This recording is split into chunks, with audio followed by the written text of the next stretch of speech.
예, 구로울의 윤건영입니다. 최상목 대행께 여쭙겠습니다. 네. 대행께서는 비상계엄에 반대했다. 그리고 사퇴까지 그 자리에서 입장을 밝혔다라고 말씀하신 바 있습니다. 그게 당연한 거라고 생각을 하고요. 여쭤볼게요. 왜 그 자리에서 대통령의 바짓가랑이라도 붙잡고 나를 밟고 가라. 이건 안 된다. 11분이 국무위원이 그렇게 하지 못했습니까? 네, 한마디로 말씀드리면은 그 부분은 사후적으로 너무 짧은 순간이긴 했습니다만 나중에 그렇게라도 했어야 된다는 생각을 저기 총리님을 포함하는 많은 국민들이 생각을 했습니다. 얼마 전에 이 자리에서 하는 총재께서 대통령의 그릇된 행위, 비상계엄 선포로 인해서 수조 원의 경제적 손실이 있다고 발언을 하셨습니다. 네, 경제를 책임지는 수장으로서 대통령이 비상계엄 조치가 있겠다라고 하면 무조건 막았어야죠. 나를 밟고 가라, 나를 죽여놓고 가라. 왜 그 말 못하고 사후적으로 지금 와서 후회한다고 하십니까? 네, 뭐 그런 부분에 대해서는 국민의 한 사람으로서 송구스럽게 생각합니다. PPT 봐주십시오. 윤석열 대통령의 말들입니다. 계엄군이 국회 유리창을 깬 건 군중을 막기 위한 목적이다라고 이야기하십니다. 이게 타당한 주장이라고 생각하십니까? 저기 의원님, 지금 대통령 관련된 사항들은 지금 사법 절차나 헌법 자, 이 내용은 사법 절차하고 상관없는 태도의 네, 문제입니다. 근데 변론에서 답변을 하신 거기 때문에 태도에 대해서 제가 여쭙는 겁니다. 제가 이 그거에 말이 대해서 상식적이고 타당합니까, 대행님? 제가 답변이 어려울 것 같습니다. 좋습니다. 네. 대행께 전달한 쪽지를 나중에 언론에서 봤을 뿐이다라고도 이야기했습니다. 아까 말씀하고 여러분들 질의했지만 지시 형태의 문안입니다. 이게 가능합니까? 그래서 그건 저는 제 기억에 따라서 말씀을 드린 겁니다. 네. 최대한 개인의 의견을 묻는 겁니다. 대통령이 이 내용을 모른다라는 게 사실에 부합합니까? 그 의원님, 지금 좋습니다. 마지막으로 군이 부당한 지시를 안 따를 거라는 전제하에 비상계엄을 선포했다라고 윤석열 씨가 이야기합니다. 이런 비상계엄이 존재합니까? 예 아니오로 말씀하십시오. 대행님 개인의 의견이고 이건 사법 절차하고 전혀 관계가 없는 거예요. 제가 지금 공직자이기 때문에요. 네. 지금 사법 절차나 헌재 심판 절차가 지금 진행되고 있는데 죄송한데 대행님, 관련 사항을 제가 대행님의 말씀드리가지고 지금 이런 모습이 네. 비상계엄을 못 막았다고 생각합니다. 단호하셔야죠. 대통령을 붙잡고라도 이건 안 된다라고 이야기하려면 결기가 있어야죠. 다음 PPT 보십시오. 윤석열 씨는 부하한테 모든 걸 다 떠넘기고 있습니다. 박종근 특전사령관 발언에 따르면 자체 판단해서 저는 복귀했다고 하고요. 대통령이 끌어내라고 한 게 맞다고 하는데 윤석열 씨만 아니라고 합니다. 부하들에게 책임을 다 떠넘기고 있어요. 이게 태도입니다. 피의자 윤석열의 태도예요. 지금은 최 대행께서 대통령 권한 대행입니다. 윤석열 정부를 대표하는 거예요. 보다 단호하고 결의 있게 나서야 됩니다.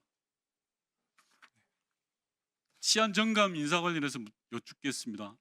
혹시 경찰 치안 정감 인사와 관련해서 용산과 협의한 적 있습니까? 용산과 협의한 대통령실과 협의한 적 있습니까? 그 기본적인 그 인사를 하는 데 있어서의 검증 절차는 예, 검증 말고 인사 내용과 관련해서 내용에 대해서는 협의한 적 자, 없습니다. 치안 정감 인사를 누가 하자고 했습니까? 행안부 차관입니까? 행안부 장관 직무대행입니다. 대행이 이야기했습니다. 네. 다음 PPT 봐주십시오. 총경위 인사 공무원은 경찰청장의 추천을 받아서 행안부 장관의 제청으로 국무총리를 거쳐 대통령이 임명한다고 되어 있습니다. 모두 직무대행입니다. 이게 가당치한 인사입니까? 인사가 그런 부분이 모습은 그렇지만 그렇기 때문에 더더욱 제가 아까 말씀드린 것처럼 모든 부처가 다 이런 부처가 많이 있습니다. 네, 그래서 국정 안정이라든지 치안 공백 이런 측면에서 저희가 정무직이 아닌 인사를 하자 장관들끼리 얘기를 해서 좋습니다. 정무직이 아닌 인사 충분히 가능합니다. 그런데 치안 정감은 경찰청 넘버 2예요. 경찰청 넘버 2를 이렇게 합니까? 대행의 추천을 받아서 합니까? 글쎄, 정무직은 아닌 걸로 알고 있습니다. 말씀- 네. 정무직은 아닌 걸로 알고 있습니다. 그런 식의 생각에서 각 부처가 지금 하고 있어서 행안부에서 자, 그러면 다른 부처도 인사하실 겁니까, 최 대행님?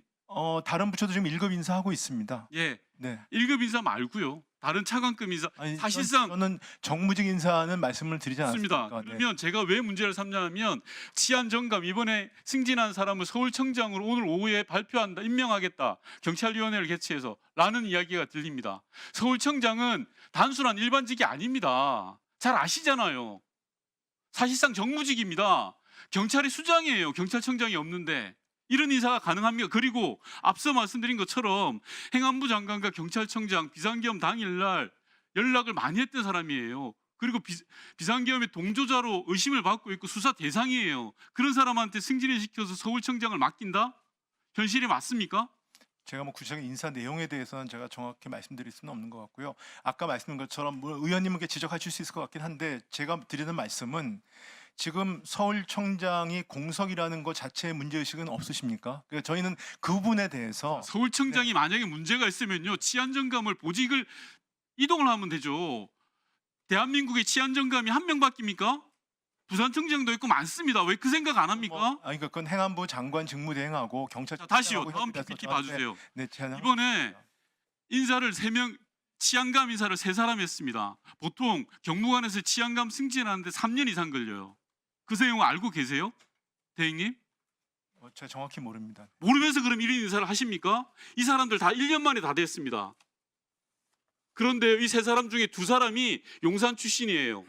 101단 경비단 출신이고 용산 대통령실에 있었던 사람입니다. 이러니까 국민들이 의심하지 않습니까? 상식적으로 좀 하자고요. 상식적으로. 3년이 걸리는 인사를 1년 만에 3사람이나 승진을 시켜요. 그리고 서울청장 비었다고 그것도 승진을 시켜서 보냅니다. 치안정감이 대한민국에 한 명이 있는 것도 아니에요. 이런 인사를 왜 합니까? 헌법재판관 임명 안 하신다면서요. 이런 인사만 다 합니까? 어떻게 생각하세요? 3사람이나 3년 걸리는 인사를 1년 만에 승진시키는 인사를 지금 최대행이 하신 거라고요. 네, 저는 하여튼 그 행안부 장관 직무대행과 경찰청 차장이 협의해서 한 인사 안에서 제가 했습니다. 네. 자, 그러면 네, 마무리해 주십시오. 예. 행안부 차관이 이 인사를 이야기하면서 이 사람들 1년 만에 승진시키는 겁니다라고 이야기하던가요? 그런 구체적인 얘기는 못 들었습니다. 그런 인사 보고도 안 받고 승진을 시키면 어떡합니까? 경찰 인사를. 자, 그리고 조금 전에 말씀드렸던 치안 정감 승진자. 치안 옆에서 가르쳐 주지 마세요. 문재인 정부에 대해서는 제가 정진석 정인보다 더 잘합니다. 치안 정감으로 승진시킨 자도 마찬가지입니다. 윤석열 정부 들어서 벼락 출세한 사람이에요. 소위 말해서 대표적 친윤 인사입니다. 그런 인사를 정상적인 인사라면 마음대로 하십시오. 그건 정권 잡은 사람들이 권한입니다. 하지만 지금 대통령이 탄핵당했어요. 탄핵 심판을 받고 있습니다. 그러면 최소한 대통령 권한 대행이시라면 그런 건 가려야 되지 않습니까? 대통령실에 근무했다고 3년 걸리는 인사를 1년 만에 다 합니까? 정상적 시기가 아니잖아요. 하실 말씀 있으면 하십시오. 네, 제가 뭐 구체적인 인사 사항에 대해서 말씀을 안 드리겠습니다.